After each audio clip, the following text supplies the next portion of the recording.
mais c'est le jeune garde, t'es de retour. Ça faisait longtemps. Ouais, bah j'ai vu qu'il y avait du nouveau dans l'affaire de Rank. Ouais, oui, il paraît que la police était là, figure-toi. Mais non. Bah si, je te jure. Ils ont rien fait du coup. Ah, non, mais enfin si, ils prenaient des photos quand même, ça c'est hyper important. Ah, c'est pour l'album de famille. Ouais, t'as tout compris. Bonjour et bienvenue dans le récap. Nous sommes le lundi 30 mars et curieusement, plus grand monde pour évoquer l'affaire du nasillon sans bras de Lyon. Enfin, l'affaire Quentin de Ranc.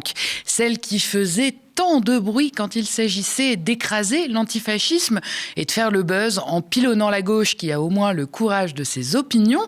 Et puis, le vent a tourné depuis que le prétendu enfant de cœur s'est révélé pour ce qu'il est, à savoir un fervent admirateur du Troisième Reich. Rideau, silence de cathédrale, les regards glissent vers le sol et les grandes voix d'hier se sont désormais évaporées. Mais pourtant, l'affaire continue. Et pendant que certains se taisent, les révélations, elles continuent de tomber. Dernière en date, la police était présente au moment des faits et n'est pas intervenue. Figurez-vous que c'est BFM qui a révélé le poteau rose, sans vraiment s'en rendre compte, ni tirer les conclusions qui s'imposent, évidemment.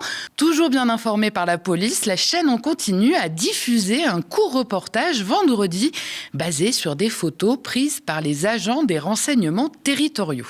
Sur cette photo inédite, prise par des policiers du renseignement territorial à 17h59, Quentin de Ranc, militant d'ultra-droite, se relève après avoir été lynché par un groupe d'ultra-gauche. Depuis près d'une heure, ces policiers surveillent leurs faits et gestes et les photographient en temps réel. À 17h51, ils les voient s'équiper de gants et cacher leur visage. Puis, une première X éclate, il est 17h56. Oh mais quelle surprise! La police savait parfaitement ce qui se tramait à Lyon. Franchement, qui pouvait croire le contraire? Quand Rima Hassan, eurodéputée LFI et bête noire de l'extrême droite, annonce une conférence à Lyon, une ville où les tensions entre les groupes fascistes et antifascistes sont à vif depuis des mois, il fallait quand même être très crédule pour penser que la police ne serait pas déployée en masse, même discrètement. C'est désormais confirmé, le renseignement territorial était bien là, en civil, à observer et documenter tout ce qui se passait depuis les provocations de Némésis jusqu'au guet-apens et à la rixe qui a entraîné la mort de Quentin de Ranc. Mais alors, pourquoi ne sont-ils pas intervenus? BFM a la réponse. Nos sources nous expliquent qu'à ce moment-là, ils ne sont pas suffisamment nombreux, pas suffisamment formés et pas suffisamment équipés. C'est quand même ballot, hein. Personne n'a pensé à filer un téléphone ou un talkie-walkie à ces pauvres agents pour prévenir des collègues qui seraient, eux, formés, équipés et disponibles. Au hasard, des CRS, par exemple. Et pourquoi pas la fameuse CRS 8, cette unité d'élite taillée sur mesure par Gérald Darmanin, censée être mobilisable 24 heures sur 24, 7 jours sur 7, en moins de 30 minutes, et encore mieux, à Lyon, même pas besoin d'attendre aussi longtemps, puisqu'une unité de 200 hommes est sur place depuis fin 2023, avec un délai d'intervention annoncé de 15 minutes. C'est encore mieux. Et toujours selon BFM TV, la poisse continue, puisque les renseignements territoriaux auraient donc tout suivi, sauf l'instant précis où Quentin de Ranc prenait des coups. C'est quand même pas de chance, vous en conviendrez. Mais alors, comme par magie, ils sont de retour au moment exact où ils se relèvent. Mais là, encore une fois, rien ne se passe, ils n'interviennent pas, alors même qu'il n'y a plus personne de dangereux autour, si ce n'est quelques passants, et n'envoient pas non plus de secours sur place. À ce stade, on se dit vraiment qu'il faudrait songer à équiper CRG en moyens de communication, parce que visiblement, ça manque. Et on en vient même à se demander à qui ils parlent dans leurs petites oreillettes en manif. Les policiers ont donc tout vu, tout photographié, tout enregistré. Ils savaient exactement ce qui se passait, connaissaient les forces en présence, le déroulé des événements et donc les risques encourus, mais ils n'ont rien fait, ni pendant, ni après. On remarquera quand même que les images des renseignements ne sortent dans la presse que bien après le chaos, le battage médiatique et les récupérations politiques, après que LFI ait été accusé jusqu'à la nausée d'avoir provoqué la mort du jeune agneau de Dieu prétendument non violent, après que l'antifascisme soit devenu synonyme de terrorisme et que ceux qui y restent fidèles soient encore plus criminalisés qu'avant, entre autres. Et si la police savait, le pouvoir savait aussi. Alors, qui a laissé courir ce récit qu'il savait donc faux, sans jamais intervenir, qui avait intérêt à voir cette fable se répandre juste au moment précis des élections municipales? On peut se le demander, mais difficile de ne pas conclure que ces gens, qui qu'ils soient, n'ont choisi leur camp et qu'il se trouve être exactement le même que celui de l'extrême droite. Pendant ce temps-là, des militants antifascistes sont traqués, arrêtés et traînés devant la justice pour homicide volontaire par l'antiterrorisme, alors que la police savait très bien qu'ils n'ont fait que se défendre face à une attaque qui aurait pu être stoppée bien avant d'en arriver à de telles extrémités. Et là, la vraie question se pose: qui poursuivra la police pour non-assistance à personne en danger ? On se le demande. Alors ils ont raison de regarder leurs pieds, les politiques, gauche molle comprise, tous ceux qui ont activement participé à cette mascarade en bande organisée, voyant là l'occasion rêvée de dézinguer un adversaire politique tout en piétinant l'antifascisme au passage. Depuis que Mediapart a révélé les tweets publiés par Quentin Derenque, l'embarras est quand même à son comble. Quelle surprise, vous en conviendrez, ce jeune homme affinitaire de tous les groupes identitaires, nationalistes et ouvertement nazi du coin, il se révèle être un identitaire nationaliste ouvertement nazi. On tombe de nos chaises. Pour votre mémoire, les tweets de Quentin Derenque, c'est, je cite, « Moi, je soutiens Adolphe, mais chacun son truc », ou encore « On ne veut pas vivre avec des Africains, qu'ils soient délinquants ou non », ainsi que « On veut le fascisme ». La ligne éditoriale a le mérite d'être claire et cohérente. Alors depuis ce travail d'enquête de Mediapart, ça ne se bouscule pas pour assumer la minute de silence du 17 février dernier, 5 jours après la mort du militant d'extrême droite, à commencer par la présidente de l'Assemblée, la macroniste Yaël Braun-Pivet, qui tente tant bien que mal de se dédouaner en mettant la responsabilité sur les présidents de groupes politiques. On l'écoute, c'était sur Sud Radio. Que vous a été reproché la minute de silence pour Quentin Derenque, qui a eu les révélations sur Mediapart et les autres. Vous le regrettez ? J'ai vu, alors c'est toujours très difficile de prendre ce type de décision sur les minutes de silence. C'est une décision, et c'est important que vos auditeurs l'entendent, qui a été prise collectivement avec les 11 présidents de groupe. C'est un président de groupe, celui de l'UDR, qui l'a sollicité. Et moi, je n'ai pas le pouvoir de voter. J'ai interrogé les présidents de groupes politiques et tous, les 11 présidents de groupe, ont accepté de faire cette minute de silence et nous l'avons faite.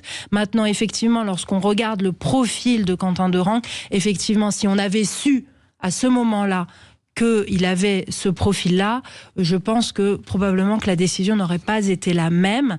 Voilà. Et que nous ne l'aurions pas faite, en tout cas, effectivement. Je pense qu'aujourd'hui, on peut regretter d'avoir eu cette minute de silence. Oui, si on avait su qu'en général, ceux qui se foutent sur la gueule avec les antifascistes, c'est des fascistes, tout aurait été si différent.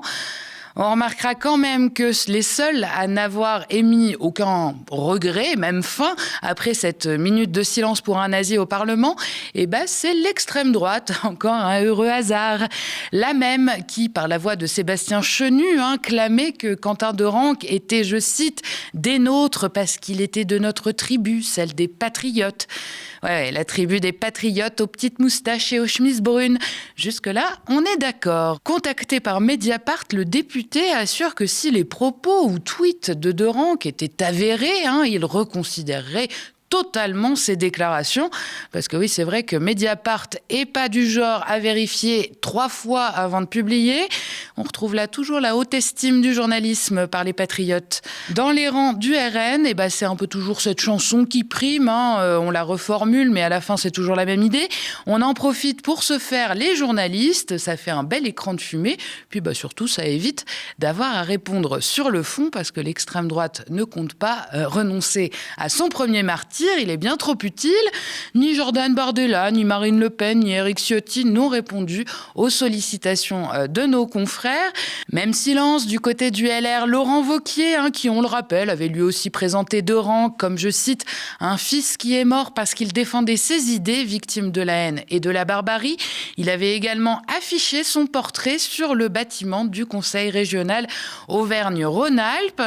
D'un coup, il a perdu sa langue, d'ordinaire si bien pendue. On se demande bien pourquoi. Retenons que la police savait tout, voyait tout et n'a rien fait, ni pour prévenir, ni pour intervenir, ni pour secourir. Une inaction consciente, planifiée, qui donne une autre dimension à la mort du militant d'extrême droite. Elle la transforme en instrument politique, laissant ainsi se répandre un récit mensonger, exploité pour anéantir l'antifascisme et tout ce qui s'y rapporte de près ou de loin, et aussi pour faire les affaires de l'extrême droite. Sachant cela, le pouvoir a sciemment fermé les yeux, préférant laisser prospérer également les mensonges dans l'espoir que les vents lui soient favorables en période de campagne électorale. Et heureusement que dans tout ça, il reste encore des médias indépendants comme Mediapart ou encore Contre-Attaque pour dévoiler les faits, diffuser des preuves et rétablir une vérité que l'État a décidé d'enterrer.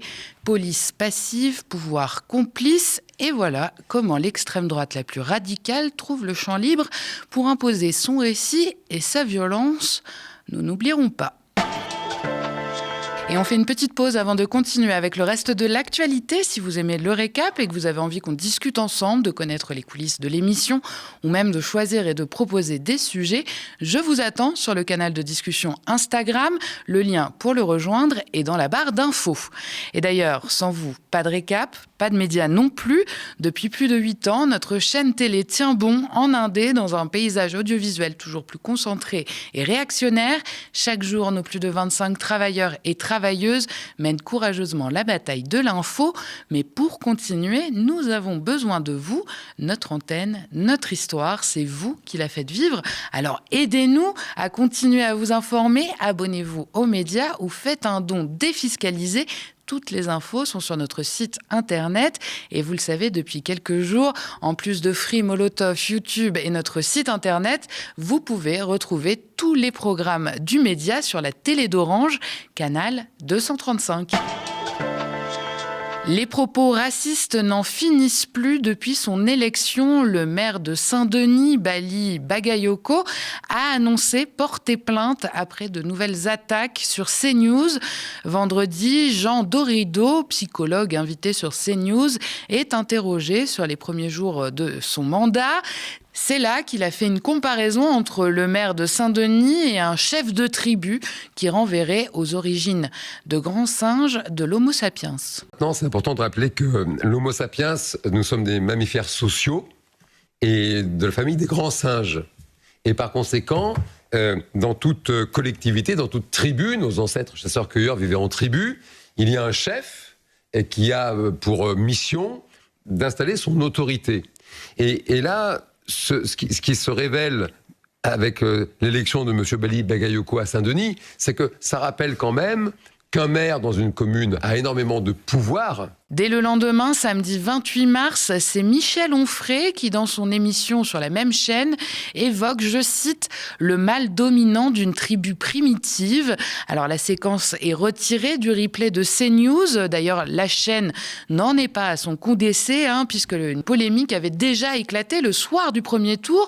Pour rappel, Apolline de Malherbe avait relayé la fake news « Ville des Noirs » qui aurait été prononcée faussement par le maire. Ce matin, sur France Inter, Bali Bagayoko a dénoncé l'absence de condamnation du gouvernement. Mathilde Panot a annoncé saisir de son côté l'Arcom. Contactée par l'Humanité, l'instance dit qu'elle visionnera les séquences concernées et instruira le cas échéant. En attendant, un rassemblement citoyen est prévu le 4 avril à Saint-Denis contre le racisme et toutes les formes de discrimination. C'est un procès emblématique du MeToo voile qui s'est ouvert aujourd'hui, lundi 30 mars, à Lorient. Le navigateur français Kevin Escoffier, 45 ans, comparée devant le tribunal correctionnel pour 4 agressions sexuelles dénoncées par 4 femmes. L'une des plaignantes, ancienne attachée de presse de son équipe, affirme avoir été agressée en mai 2023 à Newport lors d'une étape de l'Ocean Race. C'est d'ailleurs cette première plainte qui a largement contribué à faire émerger l'affaire. La victime avait été citée comme témoin lors d'un précédent procès.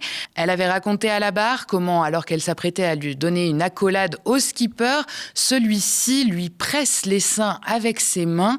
Il commence à me palper une fesse, puis l'autre. Sa main commence à remonter sous mon t-shirt. Fin de citation. Avant l'ouverture de l'audience cet après-midi, le collectif Nous Toutes Lorient a appelé à un rassemblement devant le palais de justice en soutien aux plaignantes et pour dénoncer les violences dans le milieu de la voile. Le skipper conteste les faits qui lui sont reprochés. Il encourt une peine maximale de 5 à 7 ans de prison. Kevin Escoffier est une figure connue du grand public depuis le Vendée Globe 2020, lorsqu'il avait été secouru en mer après le chavirage de son bateau au large du cap de Bonne-Espérance. Après les premières accusations, il avait quitté son équipe en pleine Ocean Race et la Fédération française de voile l'avait suspendu avant que cette action ne soit ensuite annulée pour vice de procédure.